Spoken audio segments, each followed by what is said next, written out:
Yo Bagong. Matur nuwun kowe nangisi aku. Kula niku ngelih. Ora nangisi sampean.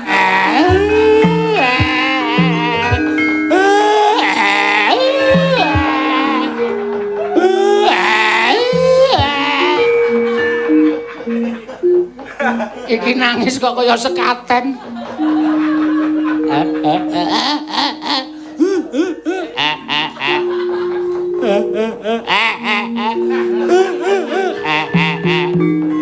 Wis to, wis. Ayo ponokan ora ngrubung kaya ngono kuwi.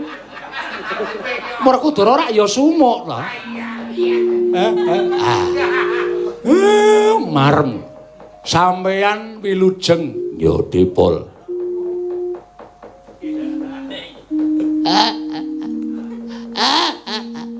Ya Bagong. Matur nuwun kowe nangisi aku. Kula niku ngelih. Ora nangisi sampean. Setan.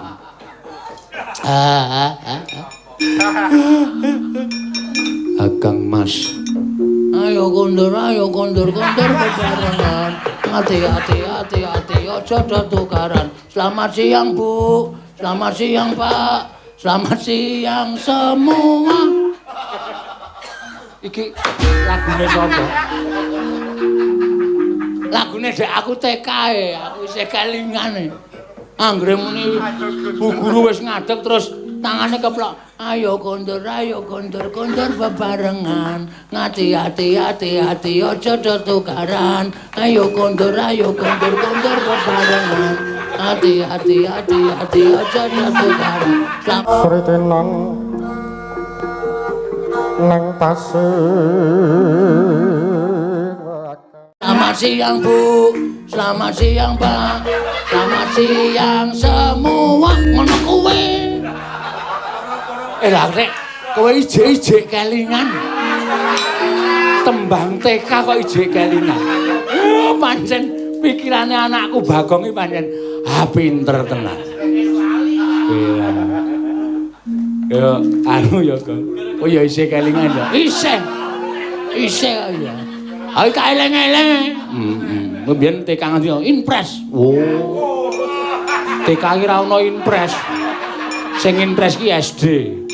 TK bersama. Wah iya. Kelase nang omahe wong aku mbiyen. Wah to. Ayo kondur bebarengan.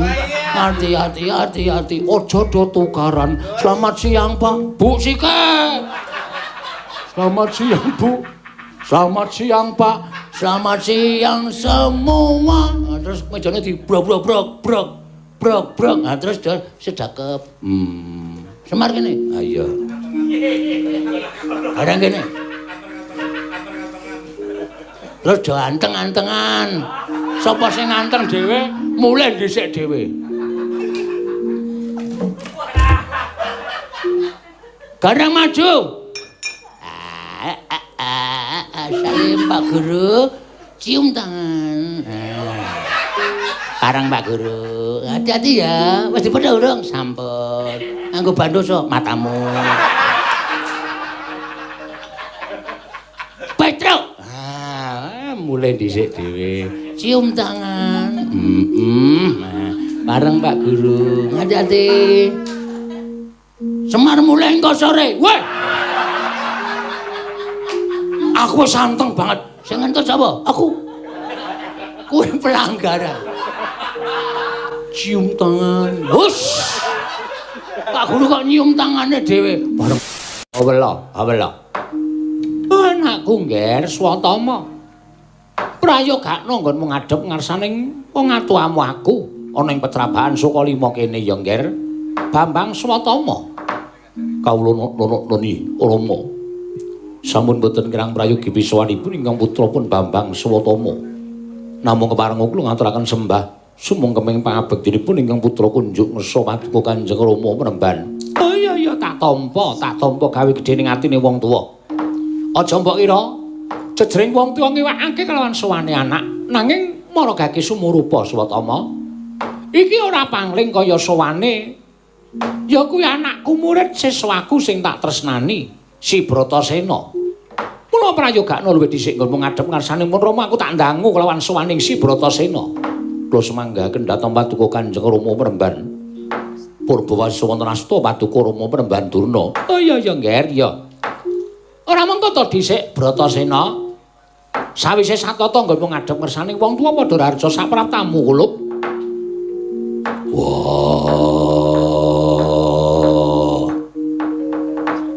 Tansah pinayunganing kawitadan sowanku ngersaning Bapa Guru.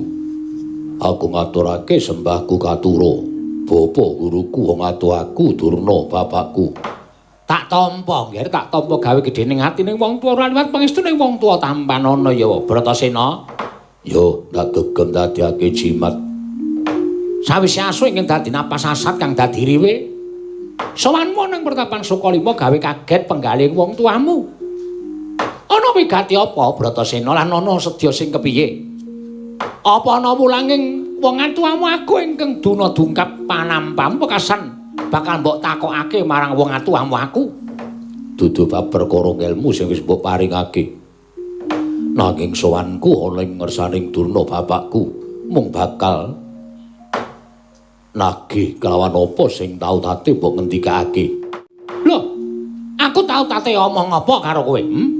Lan aku tau tate janji apa karo kowe? Nalika aku nakoke babagan kawruh kasampurnan, ya ki wujuding kawruh panunggal. Sangkan paraning dumadi, sastra cetha paripurna ing wangsit. Maragake dina iki dina sing wis mbok janjekake, kowe bakal medhar ngelmu kasampurnan Durna bapakku. Dina iki tak gelak lakuku prapta ngersaning wong atuhaku ya Bapa Guruku. Hingga wigati mung bakal njaluk katerangan babagan kawruh kasampurnan sangkan paraning dumadi lan uga sastra cetha paripurna ing wangsit kaya wis mbok ngendikake duk nalika semono Durna bapakku. Pandhita kang kinarya wangsit pindha kumbang ngajaping tawang.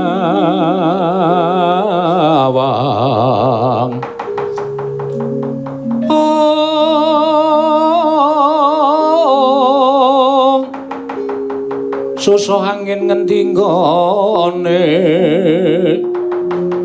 mianggali ingkang kong peksi mebaruluke ngungkuli langit. Peksi mebaruluke ngungkuli langit. Puspita hanjrahing tawang.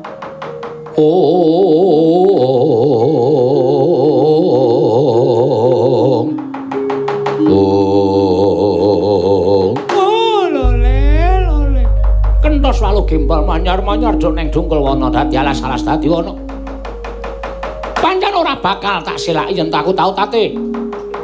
Paring pangandikan kalawan muridku si Bratasena babakan kawruh kasampurnan. Kawruh panunggalan sak piturute kaya sing tak janjake kalawan sira kulup. Nanging ngerti ya Ngger, yen to sejatine apa kang mbok takokake mau dudu bab ingkang entheng. Kuwi dudu bab ingkang baen-baen. Nanging kuwi babagan sing abot sabab ora saben wong iso nampa kawruh kasampurnan. Kawruh panunggal sangkan paraning dumadi. Saka gawate kawruh mau nganti saben wong ora iso nampa kawruh mau sabab yen wong ingkang nampa kawruh mau isih duwe blendenging kamurkan jroning ati satemah bakal mbabar kamurkan ana ing jagat. Nanging yen to wong mau wis bisa meper hawa nepsu wekasan suci kang dadi lair batine, kawruh mau satemah bakal gawe tentrem ing jagat sawigung. Mula kang saka kuwi Werkudara Bratasena kowe tak takoni ora gage wangsulan. Apa wis ana ceceking atimu niat nggone bakal nampa kawruh kasampurnan lan wis katon suci lair lan batinmu? Aku ora iso ngarani awakku dhewe. Maragake sawangen jero lan jabaning Bratasena yen kira-kira isih ana reget lan kira-kira isih kudu tak singkirake, tak resiki. Paringa dawuh kudu apa ingkang tak tindakake. Nah yen saka penyawange Durna bapakku aku wis mbok sebut yen to wong kang pantes nampa kawruh panunggal aja wigih ringa-ringa. Gage Wedarna yen ana bobol boroting lakon tak sandangi. anakku ngger, anakku pancen pengawak waja. Ora kena tindakake apa kang dadi kekarepanmu ya ta yen pancen kaya mengkono nanging sumurupa ya ngger Bratasena. Kawruh mau tak kandhakake udu kawruh ingkang enteng sabab ya apa wae ingkang bakal nampa kawruh kasampurnan kawruh panunggal sangkan paraning dumadi mau kudu iso ngaturake pepanggil reruba kinarya pitukoning kawruh mau. Pitukon kawruh panggil reruba mau wujude apa? Wujude ora oleh ing angaran kayugong susuing angin. Kayugong susuing angin. Ya. Papane menyang endi? Apa kowe sago goleki? Yen pancen kuwi dadi syarat aku ora bakal wegah ngupaya kayugong susuing angin. Yen pancen wis gelem wuleng tekadmu ngono bakal ngupaya kayugong susuing angin kowe tak kandhani. Munggah ana ing Gunung Candramuka ing kono ana alas kang aran alas Tek Brasara. Ereng-ereng ing gunung kono ana wujuding guwa kang aran Guwa Sigrangga. Bratasena golek ana kayugong susuing angin mapan ana ing Gunung Candramuka ana ing alas Tek Brasara, penere ana ing Guwa Sigrangga. Yen kowe bisa mujudake kayugong susuing angin esuk ngaturake sore winejang kayu kawruh kasampurnan. Sore ngaturake kawruh kayugong susuing angin kawruh kasampurnan bakal mbok tampa ngger Werkudara.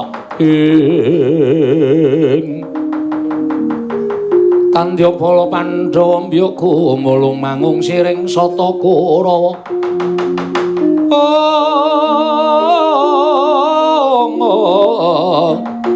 Kambahung Kesrakati timerut layut sagung Praratu. Gandeng wis cetha dawuh Durna bapakku ora usah sesuk-sesuk. Dina iki aku njaluk pamit budal marang Gunung Candramuka. Apa ora prayoga kembul bujana dhisik karo wong atuwamu aku, Ger?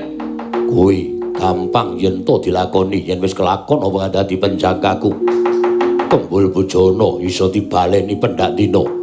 Durna bapakku aku njaluk pamit nyuwun pangestu. Sing ati-ati aja kaya bocah cilik. Antu-antu balimu ning Pertapan Sukalima. Mbopong wujuding kayugong susuing angin, mboyong wujuding kayugong susuing angin mbok aturake marang wong atuwamu aku. Tak tampa pepanggil rupa kowe bakal entruk kawruh kasampurnan sangkan paraning dumadi ngger Werkudara.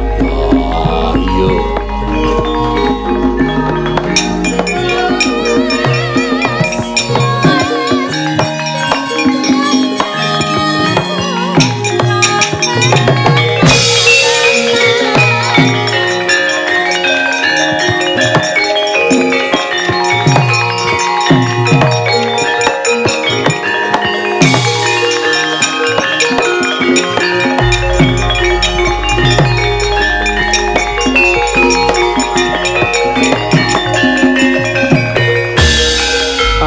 Kang Ginarya Wangsit pindha kombang manging seping madu sarining tawang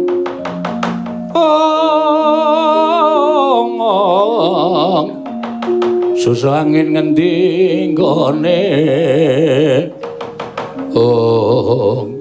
nun mapunten Rama sapengkeripun Raden Bratasena nilar Pertapan Sukalima katingal kembeng-kembeng netranipun Kanjeng Rama menika mengku suraos ingkang kados pundi. Menapa paduka Kanjeng Rama sajak awal maringaken kawruh kasampurnan kesaganipun Bratasena ingkang kados mekaten menika kala wau. Ah, Satama. Masata. Wonten jal. Kaya ngene iki, abot-abote wong goleke kamukten karo anak. Monggo sing tak goleke mukti ya ming kowe, Ger, ya ming kowe cah bagus. Wiwit kowe ditinggal mbokmu, aku ndotong-ndotong jabang bayi. Inggih. Tak rewangi ngemis ana ing ngendi-endi papan ingkang wigati supaya kowe iki dadi wong mukti, dadi wong kuncara, dadi wong duwe derajat pangkat ora disepeleke marang sak pepadane. Nganti aku suwita marang negara Ngastina. Aku ki jane pendhita apik lho Satama, aku pendhita becik. Ning merga nggonku goleke kamukten lawan kowe nganti aku ingkang kudune becik tak gawe ala. Aku ingkang kudune jujur tak gawe pendak-pendakku ngapusi karo atiku dhewe. Nuruti karo kersane anak Prabu Duryudana. Lan ngerti ya, sadurunge Bratasena teka iki mau, pamanmu Plasa Jenar rawuh ana ing Pertapan Sukalima. Kula kok mboten sumerep. Setengah 6 mau. Aku rembugan ning kothak. Oh inggih. Inggih. Wong Sengkuni Plasa Jenar nuduh kelawan aku yen to aku ngethek seranggon nebu sauyun karo si Bratasena. Ngethek seranggon nebu sauyun menika menapa? Bersekongkol. Napa? Bersekongkol. Nyawiji. Tegese pidak jempol. Iya. Pidak jempol gathuk bokong.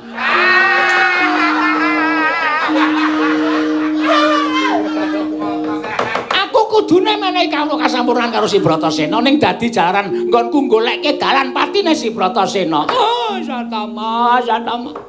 Kuwi jane cengkah karo batinku.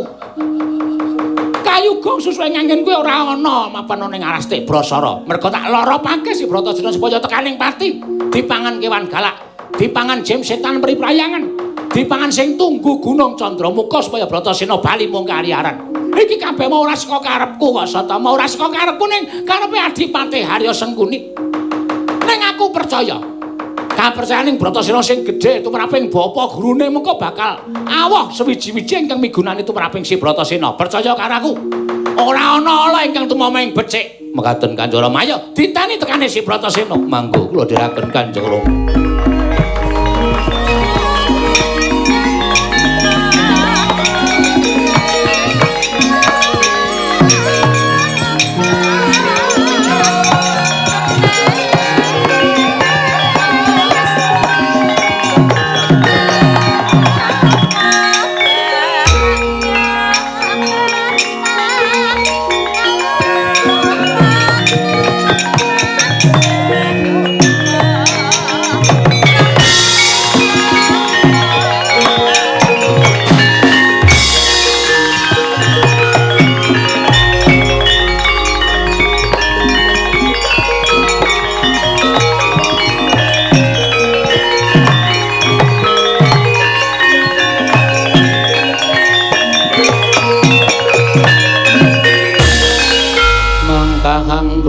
Sesumbar lendo bumi kunjing kumaludo kuntur ketop lumembak penyukang kumambang dosang Wisnu Bathara ngadeg atenger-tenger nganti kaya tugu Sinukarta. Tugu papan ingkang manggon Sinukarta rinenggo-renggolah menika ta warnane Sang Bratasena ingkang wis nampi dawuh timbalaning Sang Guru Nadi. Ya Begawan Durna kinarya angulari wonten pundi dununging Kayugung susuing angin. Mapan wonten ing Gunung Candramuka, wonten ing wana Tik Brasara. Eling-eling Sang Pengawak Waja datan mundur saking geguntur saking mendha saking pangrerepa. Tanana ingkang pinandeng, tanana ingkang gumana musik telenging batos kejawi amung sabdaning Sang Guru Nadi kang wujud Kayugung susuing angin. Sigra cancut taliwonda cancut arang cecincing taliwonda cecawet ning setake sabuk bandangi. Sigra jumangkah Sang Bratasena nalika semanten suku den balangake suku dawah wonten Genca Jisih.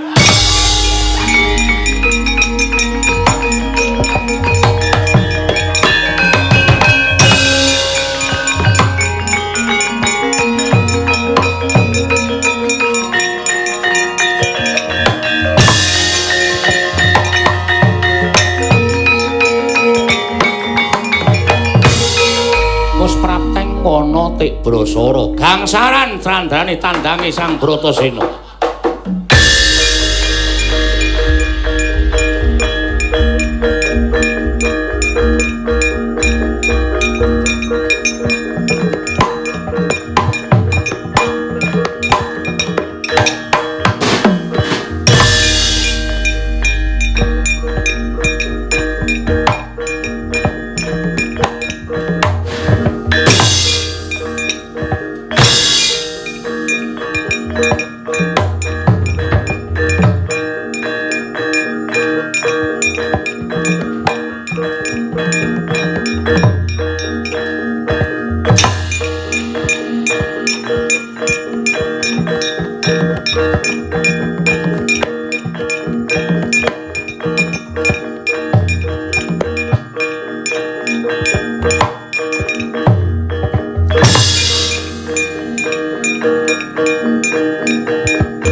Suritinan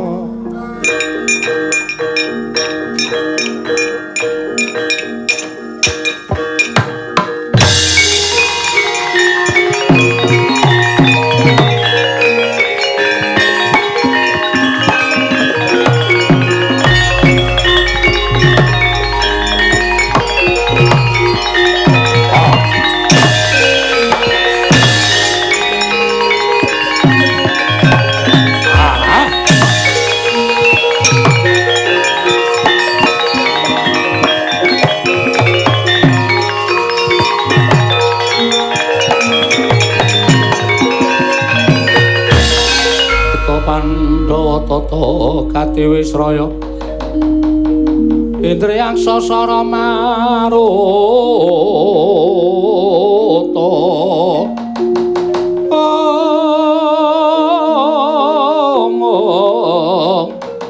Samirana lan marayang wisikan magulingan lima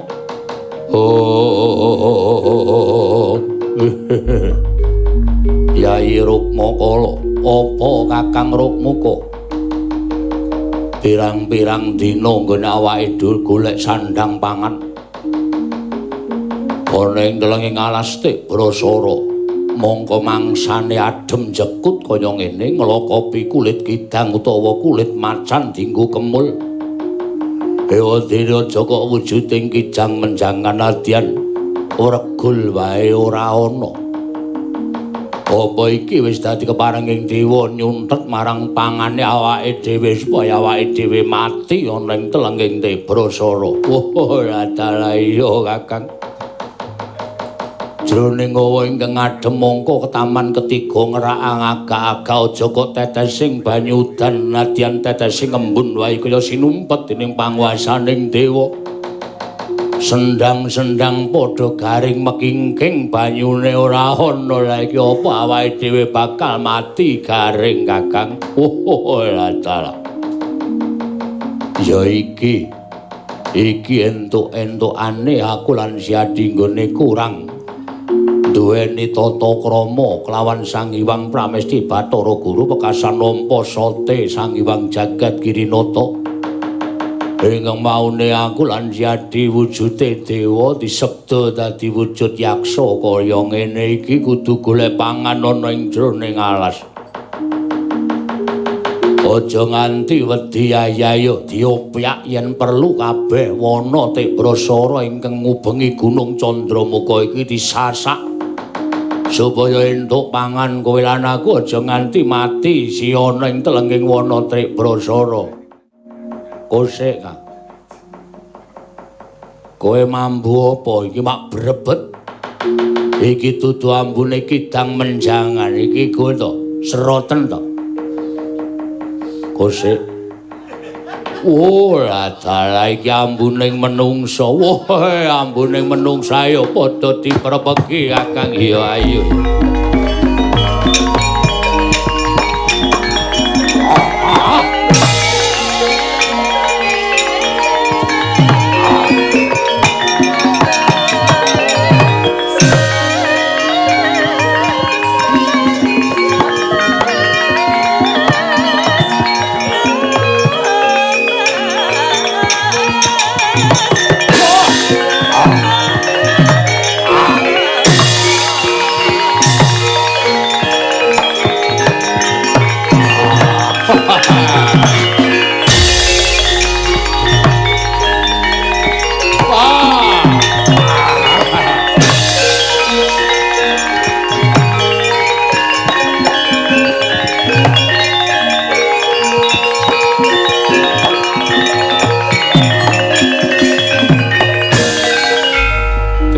Lamun katututan lamun mangsa prawira tiktaya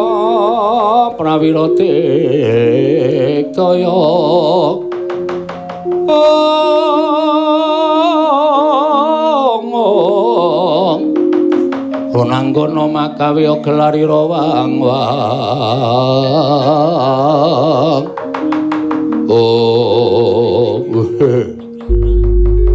bener sing dadi kandhamu iki ana satriya blengah-blengah gagah gedhe dhuwur.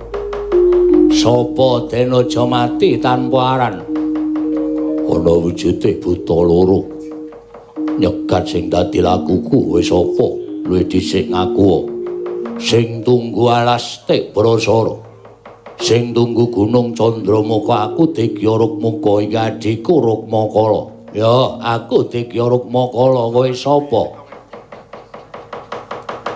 Aku Raden Bratasena. Raden Bratasena dasar Paranyata. Apa sediamu dene kowe ndukiri watu sing gedhe, ngrubuhke wit sing gedhe? Apa sing mbok goleki?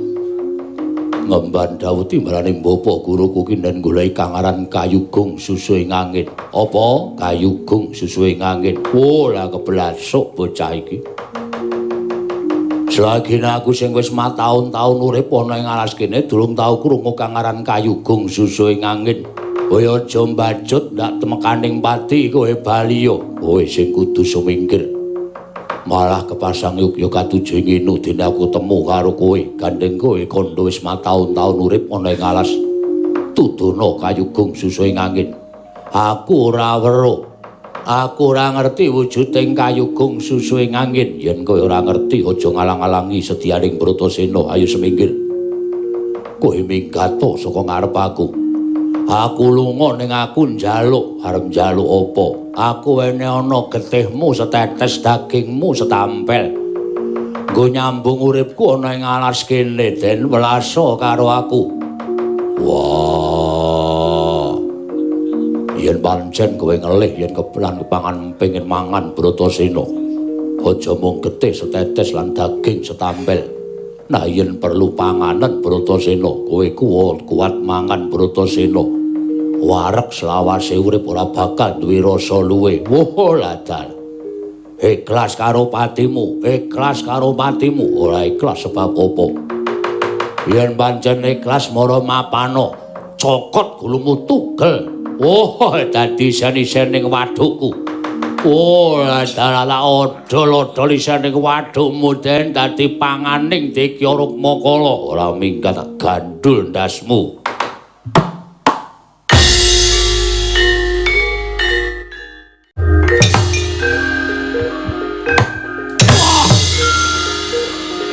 Wah. Ah. Ah. Wah.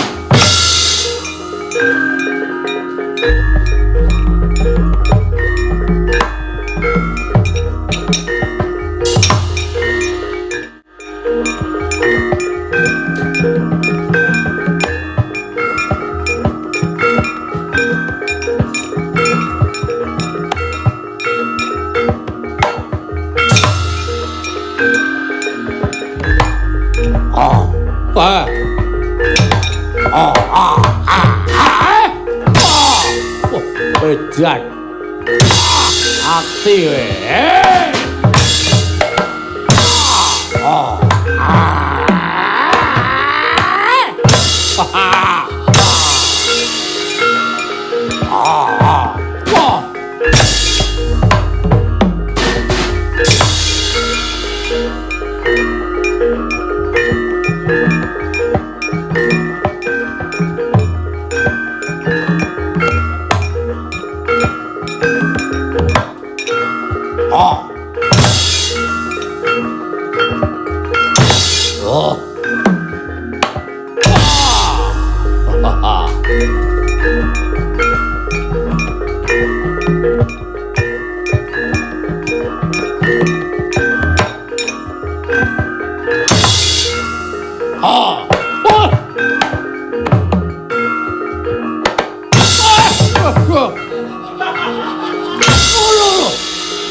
Kabar. Nuwun ya Kang ya. Oh.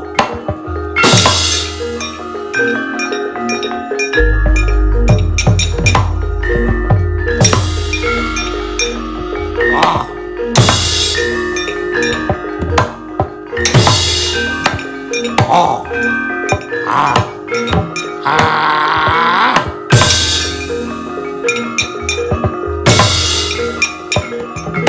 Oh.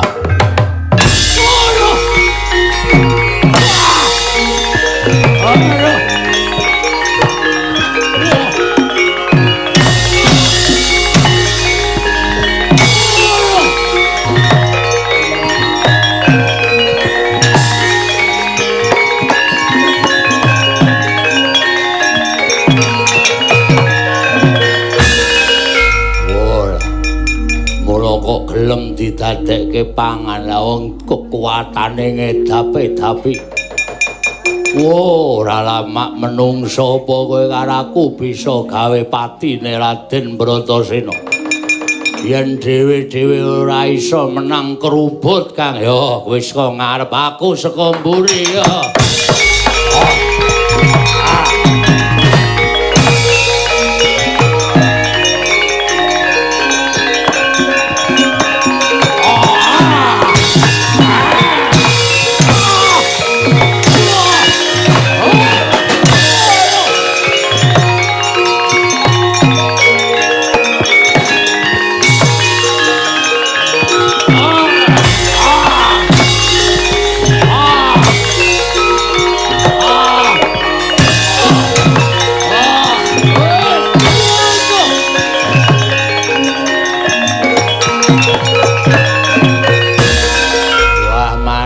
Waduh mati aku. Raden aku culno ora bakal gawe macak.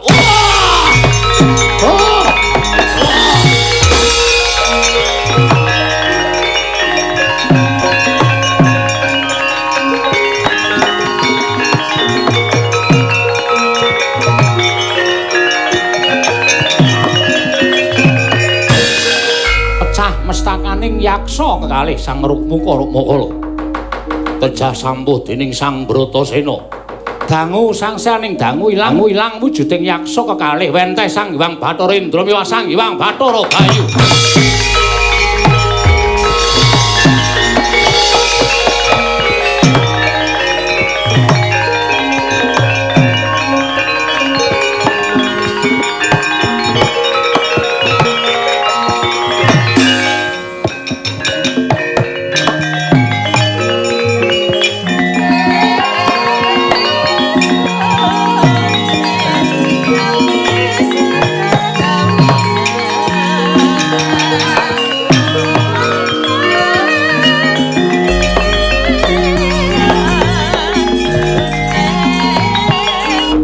Kati karonaning kaswase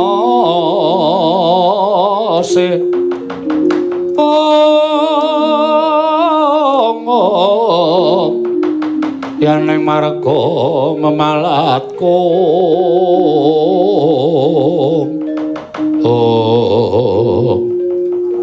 ilang wujuding buta loro ora pageling iki kaya Indra kakekku lan Bayu bapakku kulup apan kepara nyata ulun ingkang memba yaksa kelawan Kakang Bathara Bayu. Aku ngaturake basaku katura ulun tampa. Ya, Werkudara ulun tampa. Apa to kang kita upadi dene kita prapting telenging wana Tik Brasara. Ngemban dawuh timbalaning Durna bapakku ki nen goleki kang aran Kayugung susuing angin. Gandeng buta loro wis ora ana. Malah aku ketemu karo dewa. Babar pisan aku nyuwun dawuh Kayugung susuing angin kuwi menyang endi dununge lan kaya ngapa wujude. Bratasena, ana dawuh ngapa Indra kakekku? Kang aran Kayugung susuing angin kuwi sayekti mboyana nanging kita aja pisan-pisan ngluputake kelawan ingkang dawuh. Kayugung susuing angin kuwi sanepa. Kayu kuwi kajeng. Kajeng kuwi karep. Gung kuwi gedhe, susuhe ngangin kuwi mlebu metu ning napas. Gegayuhan ingkang gedhe mono kudu sinartan madhep manteping tekad lan sarana nuruti kalawan unjaling huswa. Apa ingkang kita upaya wujuding mayu kasampurnan mau utawa kawruh kasampurnan mau kudu gedhe tekad kita nggon kita ngupaya. Karana sarana gedhe tekad lan gedhe kapercayan apa ingkang kita upadi bakal kasembadan nggir kulub Bratasena. Tan samar pamoring sukma sinukmaya pinayu ing asepe sumempen telenging kalbu.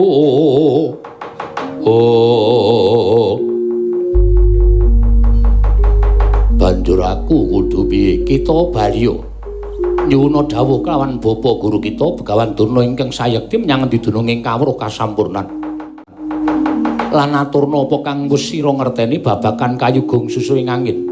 Kulub gandeng kita ingkang wis bisa mbabar wujuding dewa saka wujud yaksa, kita ingkang bisa ngruwat kelawan panjenengan ulun. Mula tampanana bebungah saka ulun kang aran Sesupe Sesotya Druwendra mani ing Candrama ingkang tegese sesupe mau lamun kita agem, lamun kita ngambah telenging banyu tanpa beda ning dedaratan. Sarta tampanana wujuding pusaka gendhewaran Bargawastra. Kinarya pusaka kekuatan batin kita nggir Bratasena lan wiwit dina iki kita bakal ulun gelung kang aran Gelung Minangkara kinarya pratandha pangadheping kelawan Sangodipati Bratasena ing tan samar pamoring sapa sinukmaya sinukmaya winayo ing asepe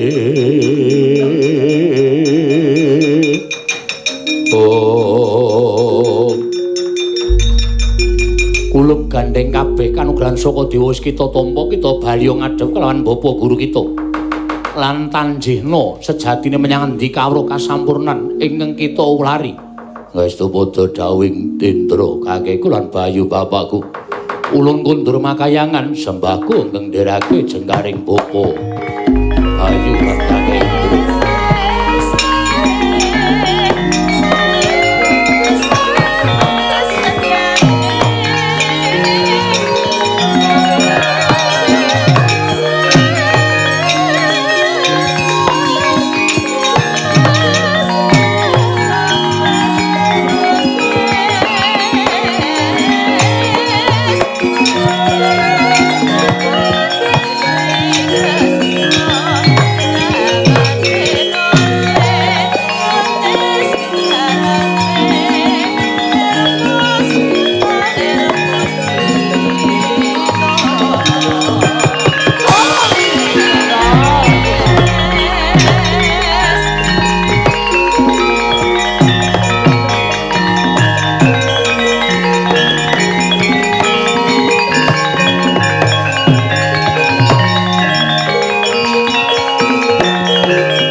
Panalingane loro majaring ratri linenggak jangkanira kapisanan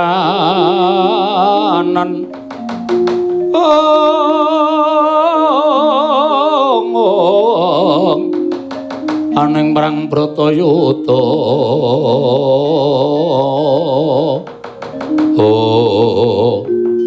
piye Nger kayugung susu ing angin apa wis mbok gawa saka ing telenging Astik Brasara?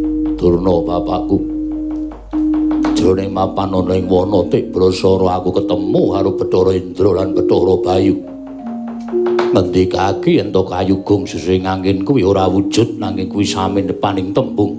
Lho sanepaning tembung piye? Sanepaning tembung kayu kuwi kajeng-kajeng kuwi karep gung kuwi gedhe susu ing angin kuwi mlebu metu ning napas. Wong kang duwe karep kudu madhep mantep tekate. Jumbo kelawan apa kang dadi gegayuhane mungguh ngono ingkang winastan kayugung susu ing angin Durna bapakku. Pandhita kang kinarya wangsit pindha kombang Hangajaping tawang susu angin ngendi nggone. Oh lole pancen bener kuwi sing tak karepake ngger Bratasena. Bener sarta bener ora kleru. Ya kuwi sing tak karepake. Mula wong duwe gegayuhan kuwi kudu madhep mantep tekate.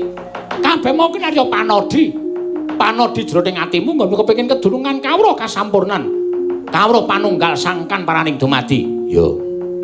Lan aku didhawuhi dening Indra kakekku supaya nanjihake kelawan Durna bapakku sejatine menyang endi wujuding kayugung susuing angin. Werkudara. Piye? Wong kang bakal nampa kawruh kasampurnan mau wis tak kandhake lho aja nganti kelepetan blendenging kamurkan jroning atimu. Mula awakmu kudu didusi nganggo kangaran tirta pawitra mahning suci. Lahir batinmu supaya resik. Mula yen wis lahir batinmu resik mau, sayekti kowe bakal bisa nampa kawruh kasampurnan lan kawruh panunggal. Tirta pawitra mahning suci. Papane menyang endi? Papane menyang segara. Yen kowe gelem nyemplung telenging segara, ngupaya tirta pawitra mahning suci. Oh, Werkudara, ya monggo wis satria ing keduga nampa kawruh kasampurnan, nampa kawruh panunggal Bratasena. Wah, lah menter kowe. Lho kepiye to? Aku saurane ya SPBU aku. Heeh. Matur sembah nuwun wis diaturake. Heeh. Karo iki ana saweran, Truk. Bagong arep maca saweran ora, Gong? Rak. Ningrum dan Immanuel di Purworejo request gending rujak jeruk. Kami mempersembahkan untuk keluarga besar Yayasan Patriot Bangsa. Saweran 500.000. Ya. Rara dan Ardia di Tangerang request gending perahu layar mahasiswa STI Raja Wali di Purworejo. Jangan sia-siakan waktu untuk belajar melalui daring walaupun masa pandemi COVID-19. Saweran 500.000. Ya. 3. Bapak Tugiman Eko Wiyono di Purworejo request gending pikat manuk Dara Muluk. Mahasiswa STI Raja Wali Purworejo memanfaatkan waktu untuk belajar melalui daring walaupun masa pandemi COVID-19. Saweran 1 juta. Wah iya. Terus C tambah meneh, Truk. Ya. Rujak jeruk. Nggih, matur sembah nuwun saka sapa iki? Asmane kok ora disebut. Oh, saking Bapak Amrih Basuki Purworejo. Ya. Terus iki uga ana Bapak Nano S keluarga besar Bogowonto. Salam sehat untuk para penggemar wayang kulit, khususnya krunya Pak Seno. Semoga pandemi COVID-19 cepat berlalu. Minta lagu Gubuk Asmoro kalau ada Mbak Agnes. Kalau nggak ada, ya siapa saja mau. Ya. Tarif 1 juta. Oh iya, matur sembah nuwun. Yen neng meneh, badhe nyuwun tembang Podang Kuning katur kagem sedaya penggemar Kisena. Nyuwun Mbak Wahyu sampun transfer 500.000 saking Fembri Hartanto. Ya. Matur sembah nuwun tanpa upami. Oh iki isih ana meneh. Weh lah. Dari Bapak Purwoko Handoyo, Lamongan Jawa Timur untuk warga Singkil Ngombol Purworejo request Sriuning Mustika Tuban. Ya. Matur sembah nuwun ya Reng.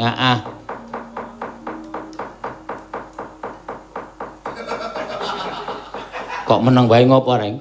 Ora dong e karepe. Oh nggih, nggih. Matur sembah nuwun. Ya. Engko awake dhewe kepareng ngaturake mbaka siji tembangan sing disuwun iki, Truk. Iya. Gong, mbok omong nggo cangkemku tak peksa. Gelem ya omong ora ya ora omong. Ya wis. Ki saka panyuwunan lagu sik. Rujak jeruk sik, Reng. Oh ya, alon-alon waton kelakon. Ya. Rujak jeruk diwalik menyura. Neno. Ha. Telune semono. Lah sing nembang sapa kok ming neno-neno? Ora nesu to, Reng. Aku gampang emosi lho itu. Agi emosi lho, gampang emosi ora nyuwara sing sak kepenake dhewe ora. Marai goreh rongeh. Heeh. Aku ki anggere wis serius-serius Digeguyu ki rasane terus bubar. Mongko jane aku ora ngelucu lho. Ha iya. Awang cancut tali wanda, cancut araning cecincing, tali wanda cecawet. Kok sing kamerane iki ha. Andasmu. Bendina tak unekke lho kok meso ha lho. Ha iya. Wah ayo. Piye ya reng. Ngene wae, sesuk nek lakon serius kuwi dolop-dolop kuwi ora entuk mlebu. Iya. Ganggu, aku ki wis apik-apik wis tak tata sastrane apik-apik. Heeh. Mengkalah karo dolop. Ha iya. Ya sesuk nek kira-kira lakone misale lakon kaya upamane kaya Kresna Duta kae. Nek kira-kira arep dolope arep mlebu ning dalan ngetan langsung kon ngantil wong kampung wae. Heeh. Kon ngroyok kon gebuki. Anti dele-dele aja terus.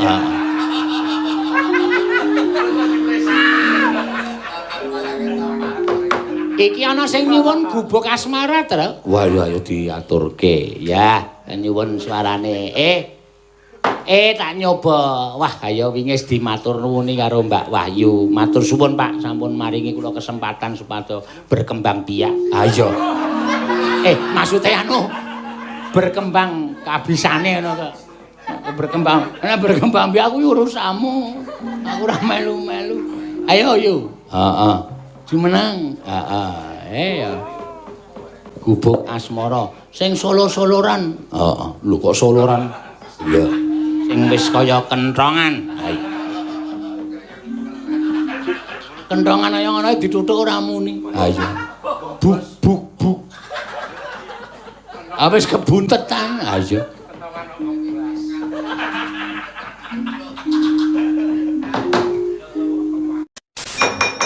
Panandring mangke Sang Werkudara datan nemut Purwa Dusina.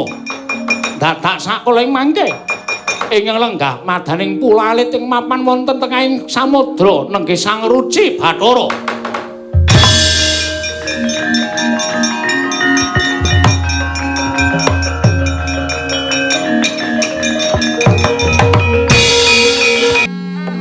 Bareng aku rumangsa wis tekaning pati mapan ana ing pulau alit. Iki ana bocah. Kowe anake sapa lan kowe sapa ngendi? Dene kowe mapan ana ing tengahing samudra. Oh, Mas Tanama Sidang Sekaring Bawuna langgeng. Werkudara. Kena ngapa kowe jangkar kelawan aku? Apan ulun pantes lamun nyebut kelawan jeneng kita Werkudara, sabab ulun kuwi iso batang aku anake sapa lan apa wigatiku sowan ning Utawa prapta ning deleging samudra. Aku bakal nyembah lan bakal tata krama lawan kowe. Kita kuwi majaning Prabu Pandhu Sawarga, ibu kita Dewi Kunti.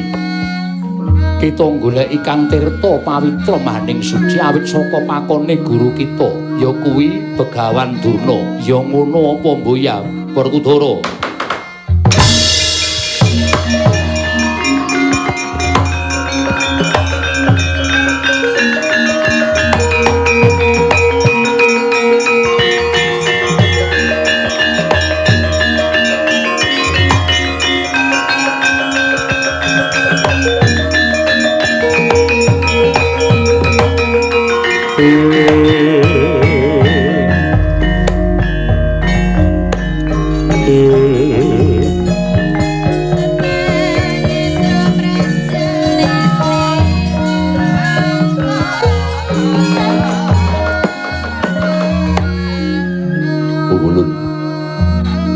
Sampun pitados bilih paduka Sang Ruci Bathara. Werkudara, nggon kita prapta ana ing kelenging samudra ibarate ngupaya apa ingkang durung mesti ana. Mula ta mulung nggih ana salukaning para kuna kang nyebutake aja memangan lamun durung weruh rasaning kang den pangan. Aja lelungan lamun durung weruh papane kang tinuju lan aja manganggo yen to durung ngerti carane manganggo. Inggih. Kang Tirta pawitra maning suci sayekti ulun ingkang nganggadhuhi nanging ora ana ing kene nggon ulun bakal amedhar kawruh kasampurnan sangkan paraning dumadi sastra cetha paripurning wangsit. Lajeng wonten pundi ulun? Mara kita manjinga talingan ulun ing sisih kiri. Kula ageng Prabota paduka namung alit kados pundi anggen kula saged manjing wonten ing talingan paduka gedhendi sira lan jagat wae iki nukut dening panguwasa ulun apa maneh amung jeneng kita Mara Gage Werkudara manjing ning talingan ulun ing sisih kiwa iki nggih.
Warna-warna ingkang wis kita kawruhi sesawangan awang-awang uwung-uwung gung liwang-liwung tanpa kiblat lor kidul wetan kalawan kulon ana cahya ingkang gumontang ana ing tawang ana wewujudan golek kencana sarta cahya catur ingkang warnane abang ireng kelawan putih. Sayekti kabeh mau kinarya pralampita apa ingkang kita upadi. Ulun boten sronto anggen kula saged ngawruhi kawruh kasampurnan kawruh panunggal sangkan paraning dumadi. Mara kaya ngapa epek-epek kita nggih kula Werkudara.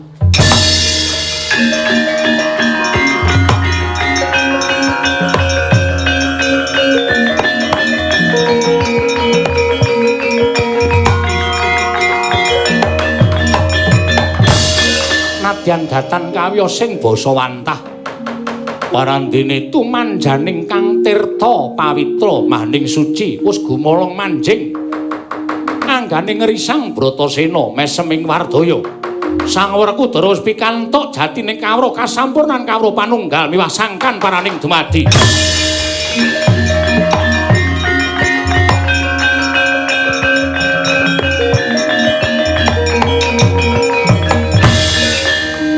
Uluk apa ingkang kita upaya us kabeh manjing ana ing nganggo kita kula Bratasena. Ulun kula mboten nedya wangsul manah kula sampun karaos mapan wonten ing mriki. Kewajiban kasatriyan kita isih akeh. Tumuli kita baliya marang jati-jatining kita. Lajeng kados pundi anggen kula badhe wangsul mara manjing ana ing ngepek-epek ulun. Ulun uncalake saka ing kene kita bakal prapteng daratan nggih.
mangung siring sata Kurawa Arjuna. Oh Prabu.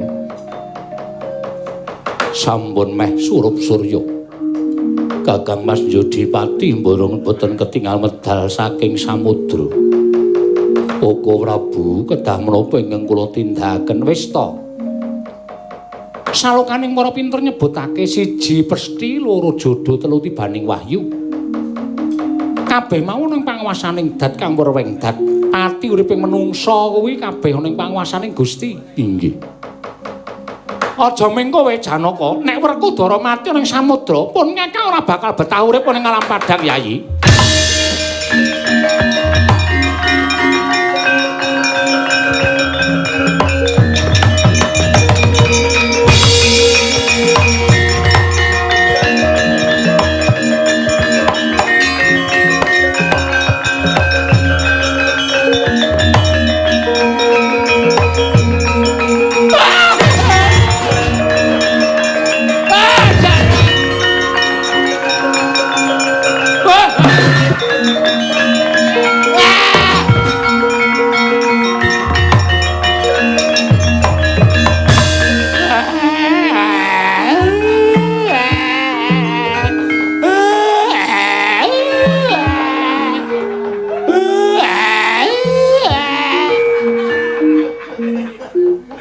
Iki nangis kok kaya sekaten.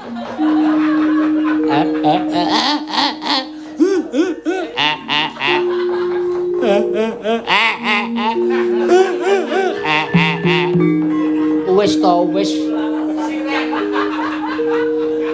Ayo ponakan ora ngrubung kaya ngono kuwi. Werkudara rak ya sumuk to. Marem. Sampeyan wilujeng Dipol.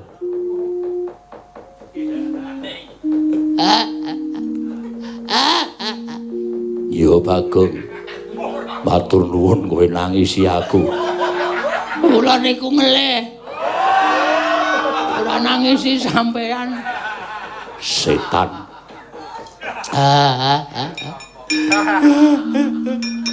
Kakang Mas. Kula sanget bombong dening Kakang Mas sampun kondur. Ayo kondur bebarengan. Hati-hati aja tukaran. Selamat siang Bu, selamat siang Pak, selamat siang semua. Iki lagune sapa? Lagune dek aku TK aku isih kelingan. Anggere muni Bu Guru wis ngadeg terus tangane keplok. Ayo kondur bebarengan. Hati-hati aja tukaran. Ayo kondur bebarengan. Hati-hati aja tukaran. Selamat siang Bu, selamat siang Pak, selamat siang semua. Ngono kuwi. Lah rek, kowe ijek kelingan. Tembang TK kok ijek kelingan. Pancen pikirane anakku Bagong iki pancen pinter tenan. Yo anu ya, Gong. Oh ya isih kelingan ya. Isih ya. Ayo tak eleng-eleng. Mbiyen TK nganti impres. Oh. TK iki ra ono impres. Sing impres ki SD. TK bersama. Wah iya. Kelase nang omahe wong aku mbiyen. Wah to. Ayo kondur bebarengan. Hati-hati aja tukaran. Selamat siang Pak, Bu Sike. Selamat siang Bu. Selamat siang Pak. Selamat siang semua. Terus mejane di brok. Nah terus sedakep. Semar kene. Ayo. Ada kene. Terus do anteng-antengan. Sapa sing anteng dhewe, mulih dhisik dhewe. Garang maju. Salim Pak Guru, cium tangan. Parang Pak Guru. Hati-hati ya, wis dipedha urung? Sampun. Anggo bandoso matamu.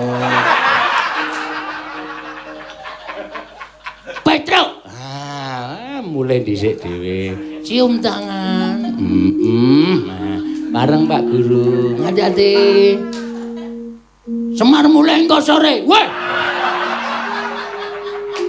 Aku santeng banget. Sing ngentut sapa? Aku.